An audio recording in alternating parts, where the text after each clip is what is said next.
Algum tempo atrás, recebi uma carta anônima de uma mãe inconsolável expressando seu sentimento e dor por seu filho ter cometido sérias transgressões e magoando profundamente inocentes pessoas e queridas. Desde que recebi essa carta, tenho um grande desejo de expressar o meu amor a ela e a outras pessoas que estão em situações semelhantes e tentando levar algum consolo àqueles que necessitam de esperança, carregando fardos pesados em silêncios e esses geralmente conhecidos por um pai amoroso. Eu sei, irmã anônima, que o que vou dizer servirá apenas de lembrete, mas ainda assim será algo que você já sabe.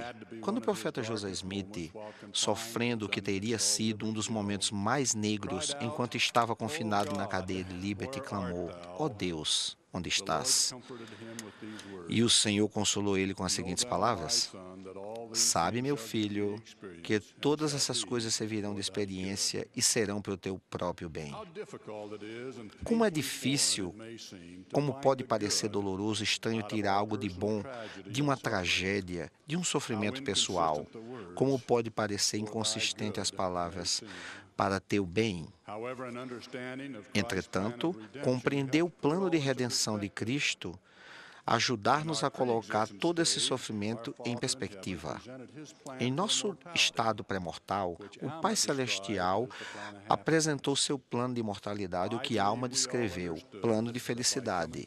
Acredito que todos nós entendemos que, vindo à Terra, estaremos expostos a todas as experiências da vida terrena, incluindo provações não tão grandes, não tão agradáveis como dor, sofrimento, desespero, pecado e morte. Haveria oposição e adversidade, e se fosse tudo o que soubemos a respeito do plano, duvido que algum de nós teria aceitado. Nós iríamos dizer, isso é o que nós sempre gostaríamos de ter, como dor, sofrimento, desespero, pecado, mas o plano de felicidade ficou claro e tornou aceitável e até mesmo desejável. Quando um irmão mais velho nos deu um passo à frente e ofereceu para vir a esse mundo. Por causa de sua dor e sofrimento, ele traria paz. Devido ao seu desespero, ele traria esperança. Por transgressão, ele traria arrependimento e perdão. E por causa da morte, traria ressurreição e vida eterna. Com essa explicação e essa oferta muito generosa, cada um de nós concluiu: eu posso fazer isso. Vale a pena arriscar. E assim nós fizemos a escolha. A inescrutável experiência da misericórdia de Jesus Cristo e sua expiação foram explicadas por Amulek no capítulo 34 de Alma, no livro de Mormon. Amulek se esclarece que é necessário haver um grande e último sacrifício. E depois de explicar que tal sacrifício não poderia ser de animal ou de qualquer tipo de ave que o homem já conhecesse, deveria ser um sacrifício de um Deus, Jesus Cristo. Deveria ser um sacrifício infinito e eterno. Então o sacrifício foi feito, o sacrifício pela fé, e estamos trilhando esse caminho que chamamos imortalidade. Ficamos tristes com a morte inexplicável de uma criança, ou a doença ou a deficiência física inesperada de um ente querido. Parentes divorciados lutam para prover a segurança financeira e a reconfortante influência do Evangelho em seu lar. Mas talvez o mais difícil dor que tenho que observar é o sofrimento de um ente querido e não poder ajudar, porque isso foi resultado de pecado e transgressão.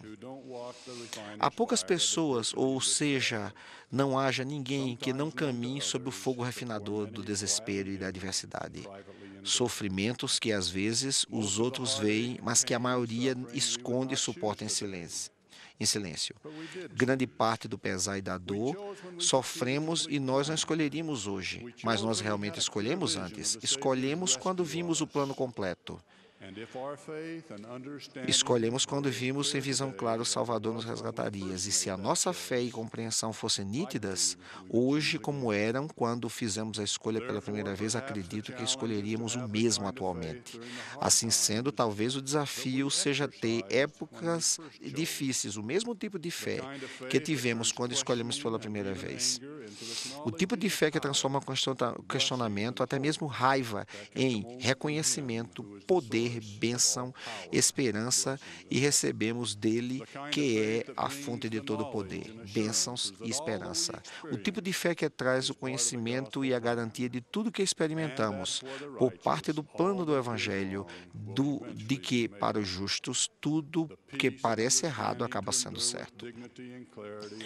A paz e a compreensão para perseverar com dignidade, com clareza e propósito, que pode ser doce recompensa. Esse tipo de fé pode ajudar a nos ver o bem, mesmo quando o caminho e a vida é feito de espinhos, cardos e rochas íngremes. Quando Jesus e seus discípulos passaram por um homem que fora cego desde nascença, seus discípulos perguntaram: Rabi, quem pecou, este ou seus pais, para que nascesse cego? Jesus disse: nem ele pecou e nem seus pais, mas foi assim para que se manifestasse nele as obras de Deus. Eu não acredito que nosso Pai Celestial cause tragédias ou sofrimentos em nossa vida, mas com as obras de Deus foram manifestadas na cura de um homem cego. Assim também, como enfrentamos nossas provações pessoais, podem manifestar as obras de Deus. Em nossas tristezas poderíamos encontrar ternura, e bem que frequentemente está associado nossos obstáculos, que são peculiares às nossas dificuldades. Podemos encontrar nesses momentos memoráveis que estão muitas escondidas pela dor e agonia. Podemos sentir paz, ajudando outras pessoas utilizando nossa própria experiência para dar esperança e consolo. Podemos ainda lembrar-nos sempre, com grande seriedade e gratidão, daquele que sofreu, de que todos para fazer tudo que está dando certo para nós. E agindo dessa forma, podemos ser fortalecidos e sofrer os fardos da fé, da paz, e então as obras de Deus que poderiam ser manifestadas. Falando da expiação de Cristo, gosto da definição do dicionário infinito e eterno, porque eu acredito que elas explicam exatamente o que Deus quis dizer. Infinito, sem fronteiras ou limites. E a definição de eterno, sem começo nem fim. Você percebe, Sister Anônima, o que expiação significa para você e seu sofrimento? É pessoal, já que ele está ciente de suas provações e tristezas, pois ele já as sofreu. Isso significa que sempre pode haver um novo começo para cada um de nós, até para um filho que cometeu transgressões sérias. E o que avançamos pelas tribulações da vida, presos ao desespero, concentramos-nos onde não estivermos, mas para onde estamos indo. Nós não atemos ao que passou, mas para o que pode acontecer. Não há dúvidas de que a maioria de nós preferiria aprender as duras lições da vida numa segurança confortável de uma aula na escola dominical ou junto ao fogo acolhedor de uma lareira durante uma noite familiar. Mas eu gostaria de salientar que foi num canto frio da escura cadeia de Liberty que surgiu uma das mais bonitas e consoladoras escrituras dadas ao homem, cujas palavras finais são: todas essas coisas te servirão por experiência e servirão para o teu próprio bem. Da mesma forma, poderíamos tirar da adversidade nossos maiores triunfos, e talvez chegue o dia em que, em meio a nossas dificuldades, entendemos as palavras com as quais já estamos familiarizados: para o teu bem. Aprendemos nas Escrituras que quando o Salvador foi ao jardim do Getsemane para pagar o preço por máximo por nossas transgressões e nossos sofrimentos, ele sangrou por todos os poros. Eu acredito, irmã anônima, que em sua dor agonizante ele verteu uma gota por você, uma gota por seu filho e uma gota por mim. Eu acredito na oração. Eu acredito na fé. Eu acredito em arrependimento. Eu acredito em poder de redenção. E sim, Sister Anônima, eu acredito em você. E então, no Pai Celestial, no nome de Jesus Cristo. Amém.